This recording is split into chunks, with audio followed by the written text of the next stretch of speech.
So this is going to be part of the series of Hitler, Disney, and World War II. And I'm borrowing this video here from this channel, The History Underground. Now, of course, this channel got it from other sources. It's something that's readily available, showing Hitler in his retreat area in the high up in the Alps in Austria. But I'm going to explain to you that that wasn't really true. Mostly I want to try to concentrate on Hitler and Disney, but I will digress a little bit here and there because it's important to understand how major the hoax is. Okay, so supposedly this is a film of Hitler up in his mountain retreat, and the narrator you're going to hear is from that particular channel that I showed you.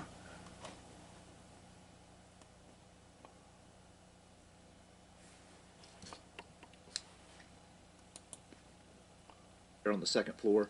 Here's Hitler on the main terrace. Again, this is also looking south. And we're going to be seeing a different... Okay, now what I want to tell you is you're not seeing Hitler in the mountains. You're not seeing Hitler in his retreat high up. You're looking at the backyard of the home of Mr. Walt Disney. Now, this part right here with the brick and everything is part of their home. And due to the sophisticated equipment that was available to Disney, unknown to the rest of the world, he is, in a sense, green screening this. Now you can almost see it right here, that this is like a line right here. Now I've been asking myself the question about these umbrellas. Are they really necessary?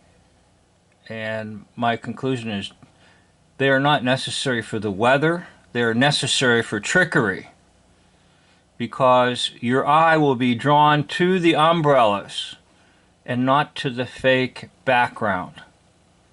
So all this malarkey about the retreat of Adolf Hitler high up in the mountains was nonsense at the time, because all the filming was done at the home of Walt Disney. Now later on they will build, or they were building, an exact duplicate of Disney's home high up in the mountains called Berghof. But you can see it right here. And these umbrellas are to distract you. And maybe in a way they are the two poles of the hoax-lie system, the duality. Someone asked me to explain that, and I'll try to explain it in another video. It's a little too much for this one video. But anyhow, eventually we'll get to my main point.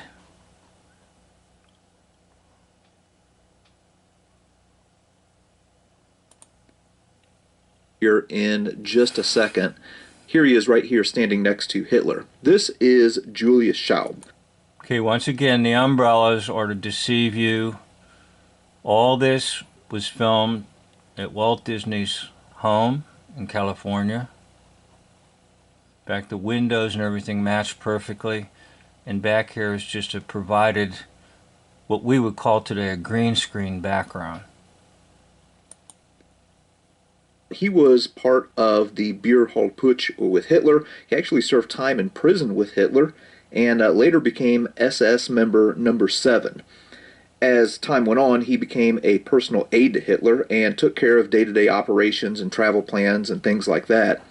On April 22nd of 1945, Hitler admitted that the war was basically over, and ordered Schaub to burn all of the documents in his safe there in the Fuhrer bunker, and then ordered him to go down to Munich and burn all documents down there as well. The man that you see in the background is Albert Speer. This is a very recognizable face because he was part of Hitler's inner circle. And Okay, now did you notice how Hitler walked? The walk is the walk of Charlie Chaplin. And I did another video on that trying to show you that Disney and Chaplin were great friends. Chaplin helped Disney to really get in the eyes of the public, because Chaplin insisted before any of his major showings he wanted a Disney cartoon to run in the movie theater. Now, the cane is once again possibly the line of Cain, meaning the line of evil, the line of killing and death and so forth. It could also signify rod, ruling with a rod of iron. There's no reason why the Fuhrer should have a cane up in his Alps mountain retreat area. He's supposed to be there to relax. There's no need for one at all. Zero. Except for show. And he liked to have a cane in honor of Charlie Chaplin. I explained that in another video. He shows up a lot. The man who is entering the frame right now is Gerhard Engel. He was the army adjutant to Hitler. Engel was the recipient of the Knight's Cross with Oak Leaves, and in 1943 he gets transferred to the Western Front, where he is going to command divisions in Aachen, Hürtgen Forest, and also in the Battle of the Bulge. Now, back to Albert Speer. Albert Speer was an architect who had designed the Reichschancellery and also the Nazi Party rally ground in Nuremberg. In February of 1942, after the death of Fritz Todt in a plane crash, well, Albert Speer was appointed the Reichsminister. And now this is the part I want to get to. Okay? And many people have tried to focus on this in what I'm going to call regular attempts in understanding history. How is it that this megalomaniac who's infatuated with death and bombs and killing people and has no heart whatsoever has a heart to greet little children? And you can also add to that about his heart for a dog as well. So there are, quote, many photographs and photo opportunities of the Fuhrer with the children. And some would say, oh, he wanted to project an image that he loved Germany and he loved German children, all of that, and everything he was doing was for them. That's nonsense. You know why they showed the Fuhrer with the children? Because the Fuhrer is Walt Disney. And they're telling you, this is the man that is developing a whole new world for children in America and around the world through his Disney cartoons. Take a look at him. Do you see a man of death, or do you see a man of Hollywood?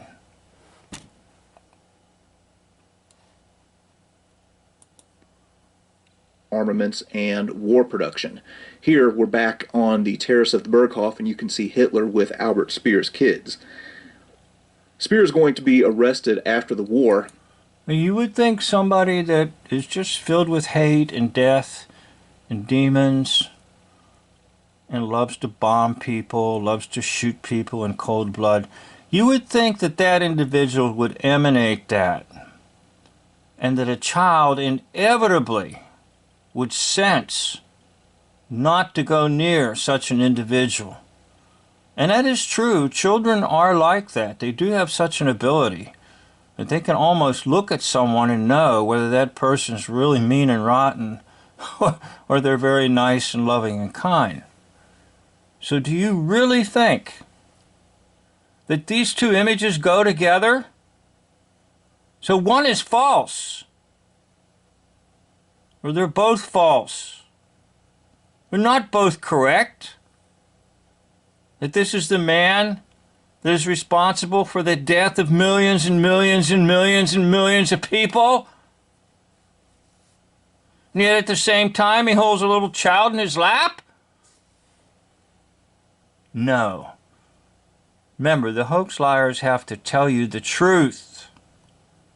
And they're telling you the truth early in these videos. Now again, these are all filmed at Walt Disney's home, and they will be passed off as being filmed at Berghoff, and Berghoff is pretty much an exact recreation of his home, etc.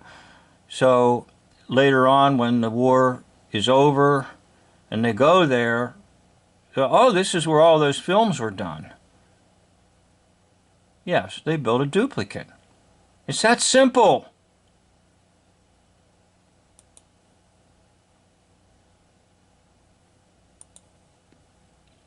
And one of the things that is going to draw some heat on Speer is that as the Reichsminister of Armaments and War Production, there was a lot of slave labor that was.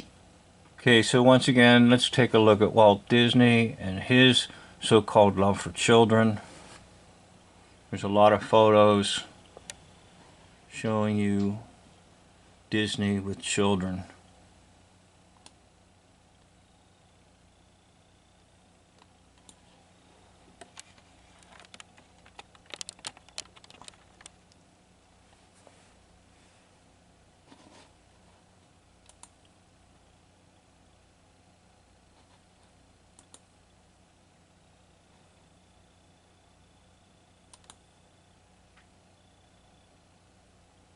I don't believe in talking down to children. I don't believe in talking down to any certain segment.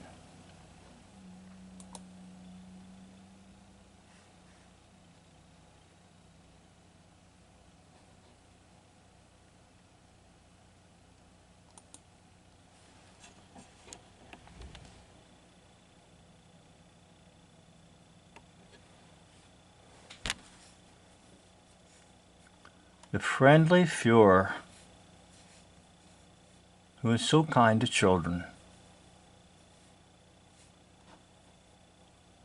And all the great historians want to pass over that, or the best they'll say is he wanted to project an image. It's a public relations stunt. But inside, there's a man that wants to destroy all of Europe, kill millions of people. So right now, if you're listening to this and you're not one of my regular viewers, you have some cognitive dissonance. And you don't know what to do with it. And most likely, in almost every situation of cognitive dissonance, the individual retains the current beliefs. Now, cognitive dissonance is when two conflicting thoughts enter your mind, or two conflicting so-called facts. So fact that you know of history is this man is responsible for millions and millions and millions and millions of people dying, and ugly and horrible deaths, destruction all over Europe. And my film is telling you he was a fictional character. Namely, Walt Disney played the fictional character. And so, in between those two thoughts are these children. So look at the little boy. What's the little boy saying to you? This man is responsible for millions of deaths. Or is the little boy saying, this man is Walt Disney, the creator of really nice cartoons that I love to watch. Well, it's up to you. And like I say, inevitably, most individuals will retain the idea that Hitler destroyed all of Europe and millions and millions and millions of people died. But the little boy, I think, is saying, no, he just knows how to make good cartoons. And you've been fooled. Now there's a lot more to this, and maybe it sounds oversimplistic to you, but I'm oversimplifying things to help anyone who has not come out of the hoax lie system. There's only one way to come out, by truth. And truth comes to you through the one who is the way, the truth, and the life, Jesus. And by the power and the name of Jesus, you can drop the lies. And you can realize that you've been under media atrocities. That is, these things occur in print and in film. But in actuality, it wasn't what you thought or what you were told in your history classes. So I'd like to thank you for watching this video, and I'd like to double thank you if you got to the end of the video. This concludes the video.